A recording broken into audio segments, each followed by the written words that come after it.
Ned, Ned, how are you doing? Hey, I'm doing okay. How's the gain? Too high, too low? You're great, my friend. What's on your mind? Well, I'll tell you what. After listening to all this stuff, you could have me on for an hour and a half, and I'd tell you a bunch of details about Masonry and how it relates to the church and the concepts and principles. You got and your how- Masonic hat on, don't you, Ned? That's because I am. I'm a faithful Mason and I'm a member of the church.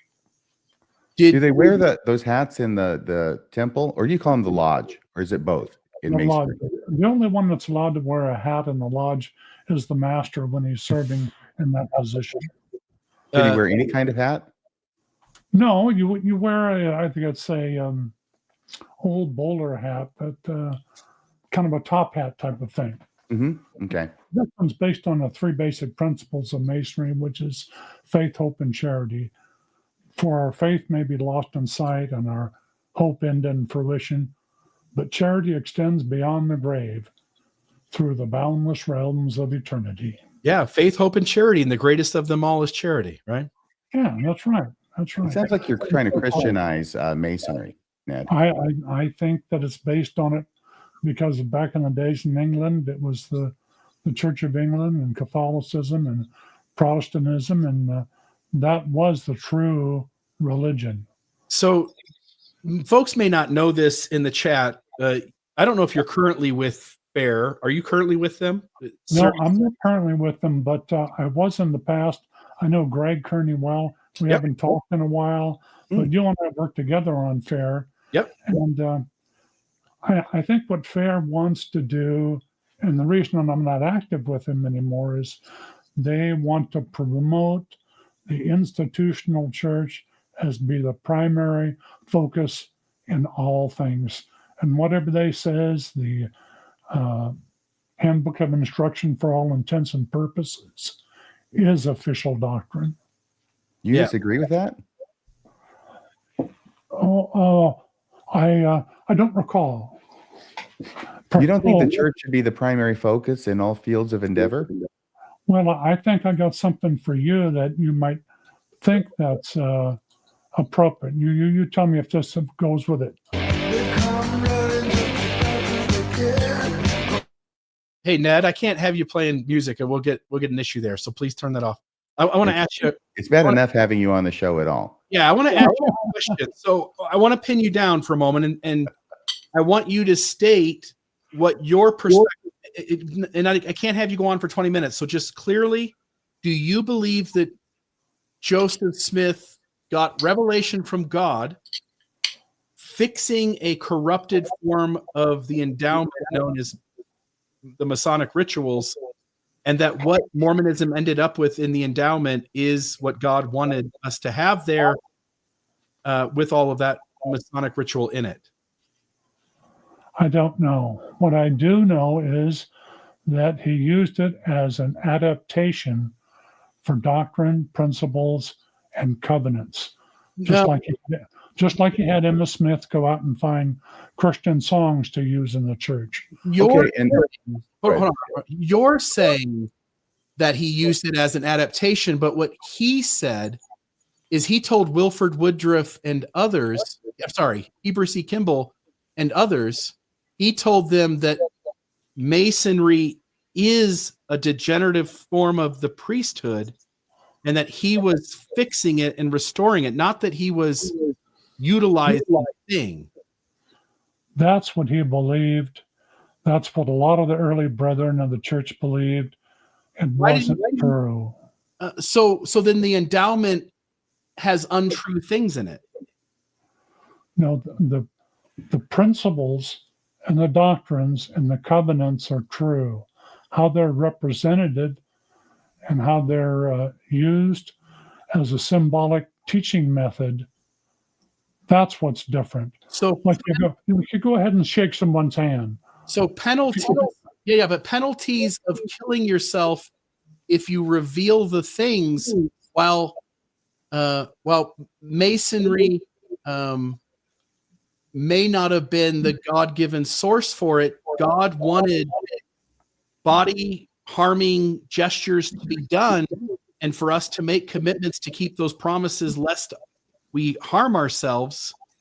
And Joseph just simply used Masonry to convey those things because it had it too? No, I don't think that's a principle at all. I think that the principle is, if I give you my word, if I give God my word, I would rather die a horrible death than break my word. That's the principle of Masonry.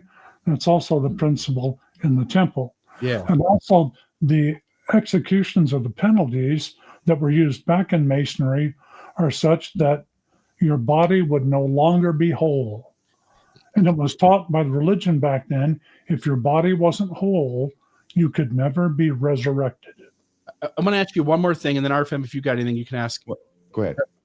My last question is, don't you sense, Ned, that you come to every problematic issue in Mormonism, including this one, and it's only because things didn't unfold the way we expected them to, that you now have to create a new reconciliation for the thing that didn't turn out to be the way it was claimed to be?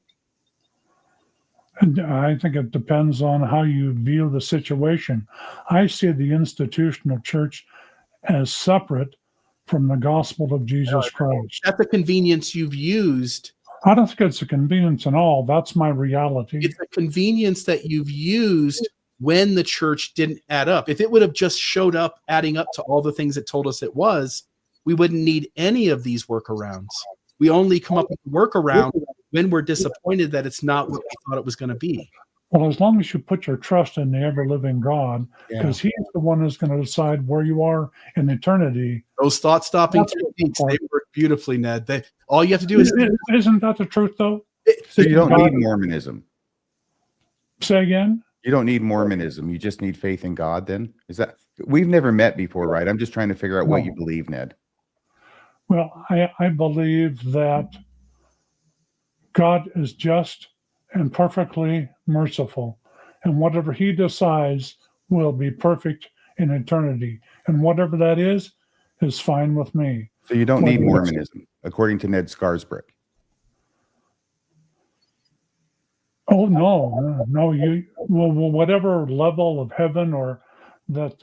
You don't need Mormonism to be exalted in the highest degree of the celestial kingdom, according to Ned Scarsbrick, correct? Wasn't it Swedenborg who came up with the idea of the 3 degrees of heaven? It was another coincidence. But still, you don't need Mormonism. You can be exalted without Mormonism, correct, Ned? I think that's possible, sure. Especially people who are born before 8 years old. No. Yeah, forget about it. You don't need Mormonism. Ned, No. I don't need Mormonism to be exalted. Is that a true statement? I think that's true, yeah. And I'm going to get in trouble with that. I'm going to I hope so. That's what I'm trying to pin you into this corner. You know that. I want you to get in trouble. You're an active member then, Ned? Yes, I do. I go. Okay. Retired from the United States Navy, and I've served in the temple as a temple ordinance worker. And so I think the principles, the covenants that we make are good. And if we live and abide by them and make them who we are, and we have the faith in God that Meshach, Shadrach, Meshach, and to bed we go. Abednego. Who's named Abednego? Sounds like an Iraqi used car salesman, right? I don't know. I guess so. I guess so. But I'm also understanding that you don't believe that Joseph Smith was a prophet. No, I think you do. I received a witness from the Spirit that the Lord told Joseph Smith to bring forth the Book of Mormon. Okay, but I'm confused. I'm confused because you said he was mistaken about where he got the temple endowment. He was mistaken about Masonry. No, I don't think he was mistaken. I think he used it as a tool. So you think Masonry does go back to Solomon's temple then? Oh, of course not. Well, that's what Joseph Smith said. Well, and he was wrong about that. So you don't believe Joseph Smith was a prophet? No, I don't. I think that's a false dichotomy. What else was he mistaken about, Ned? Oh, a lot of things. Like plural marriage? Wasn't a good idea. Wasn't a good idea. Was it from God? Well, he had a conversation with Bill Marks just before 2 weeks before he died. Why are we Maybe. saying Bill Marks when everywhere is William Marks? Why do you do that? I like Bill rather than William. I got you. So that's when he said, "Look, Hey, I've been deceived. anytime Everybody who's practicing it, you got to stop." I So love you what believe Joseph Smith was a prophet, even though he got deceived about something like plural marriage? You got deceived thinking it was from God and he was wrong? that's so messed up. Ed. People make mistakes. That was a serious one. He was Yeah, wrong but about prophets that, can't. wasn't he? Otherwise, they're not prophets, Ned, right? I don't. How I do you think. tell, Ned? How do you tell whether Well, look about Moses tell? and the water from the rock. He was going to do it. He did it. No, God is the one. Ned, defending it the way You you got are, punished for that. Ned, the way you're defending it the way you are is to bring something else up. I want you to just address the questions. How do you tell the difference? RFM just pinned you down and got you to say that you agree that there are, with us, that there are lots of things about Joseph Smith's behavior and life and actions that didn't come from God, and other things you think did, and yet how do you discern which is which, and how did you get it right? And all the saints in the past and the prophets themselves couldn't discern it. Okay, I'm going to ask you a question. Do you believe in radio waves? I don't know how it is that you think that you're smarter than Joseph Smith as a faithful No, I Mormon. don't. That's what blows me don't. away. I don't. You How think do you're you- smarter than Joseph Smith. Do you believe in radio waves? Ned, how do you know which teachings come from God? That's the point. How do you The tell? way- How do you From know? the witness of the only one that's true, and that's the Holy Ghost. Okay, how do There's you know? lots of witnesses Yeah. that How are do you- false. Ned, how do you Just know? like there are a lot of radio waves that are false. Ned, forget radio waves. Sure. Ned, how do you know that polygamy practiced by Joseph Smith was wrong, but Heber C. Kimball didn't know? I don't know. I wasn't born back then. Yeah. I didn't talk to HCV. It's a I don't convenient, know. it's a convenient leap of perspective that you've taken in order to resolve this for you, which the saints prior to you had no benefit of doing such, and they just believed and did Mormonism in this corrupted way. You could only do what you understand at the time. I think, Learn and grow, Yeah. things change. wow, True? you could make Mormonism true out of anything, couldn't you? No. No, Yeah. that doesn't apply to Joseph Smith saying that this it came from Masonry. Either he was right or he was wrong. You're saying he was wrong, which means that you know more than Joseph Smith did, at least on this issue, correct? No, I don't believe that. Well, if he said it came from Masonry and you're saying it didn't, and that Joseph Smith was wrong, all of saying which you've the already teach- said, I'm saying then you the must teaching mean method- that you are smarter. You know more than Joseph Smith does on this issue, right? No, I'm saying the teaching method came from Masonry, not the covenants, not the principles. We're talking Not- apples. You're trying to get as hard as you can to get into the oranges. I know. No, I like oranges. Well, I do too, but we're talking about apples is the problem. How are you able to know polygamy is not from God, but Joseph Smith didn't? He finally found out he was deceived, and then after he found out he was deceived, Who deceived 2 him? weeks later, before, if he had not have been killed at Carthage, that would have been the end of polygamy. Right, in that alternate reality. But Ned, who deceived him? Who the hell deceived Joseph Smith about polygamy being a good idea if it wasn't God? Husband is the devil. So Joseph Smith couldn't tell the difference between a revelation from God and a revelation from the devil, in spite of the fact he said he could. Man, if that's not leading the church astray. The church just could not ever be led astray. I told you, Bill. I told you. Ned, and I appreciate it. We're going to move on to other folks, but I really appreciate you helping us prove our point. Thank you. Hey, very much. Ned, you're a good sport. I appreciate your coming on the show. I've never met you before, but I'm actually kind of impressed. Yeah. Have a great I'm day. mildly frustrated.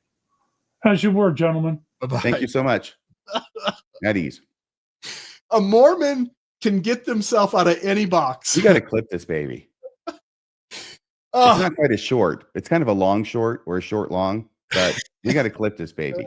It was great that Ned showed up. I think I've never met him, but I think that I remember hearing, 10 years ago, I should have told him when he was here, maybe still watch it, he would do this thing for Fair Mormon, or I think it was for Fair, and he would like play the hymn from the Navy, or I don't remember the name of it, but I think I would have at the time because I listened to several of those and I thought they were interesting.